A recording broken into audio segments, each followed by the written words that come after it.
నాడో ఎవడి నామస్మరణ వలన కేవలము శుభమే జరుగుతుందో వాడిని శివ అని పిలిచారు. మీకు నేను ఒక దేవాలయ ప్రాంగణంలో శివమహాపురాణ ప్రవచన సందర్భంలో మీకు ఒక విషయం విజ్ఞాపన చేస్తున్నాను.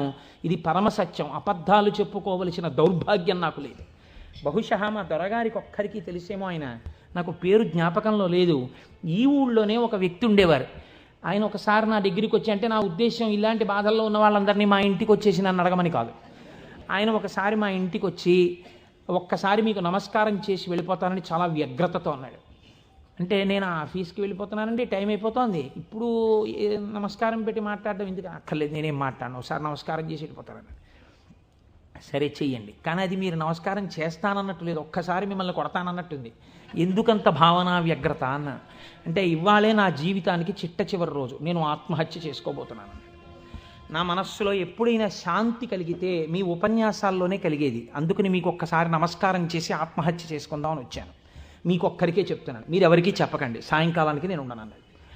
నేను హడిలిపోయిన ఇది నాకు చెప్పాడు బాబని, అది నేను తర్వాత ఎడతాను ఆఫీస్కి, అవసరమైతే హాఫ్ డే సీఎల్ ఎడతాను, కూర్చోండి అని కూర్చోబెట్టాను. అంటే బాబా ఇలా మా ఇంటికి వచ్చేయమని ఆలోచన అండి.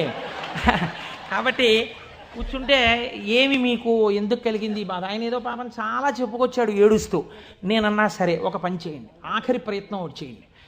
మీరు దీక్షగా 42 రోజులు శివాలయానికి ఎవ్వరికీ చెప్పద్దు, ప్రదోష వేళలో వెళ్ళి శివ ప్రదక్షిణం చేసి మీరు ఏమీ చెప్పకండి. మీరు చెప్పగలిగినంతసేపు శివాలయం అరుగు మీద కూర్చుని శివ శివ శివ శివ శివ శివ ఇదొకటే.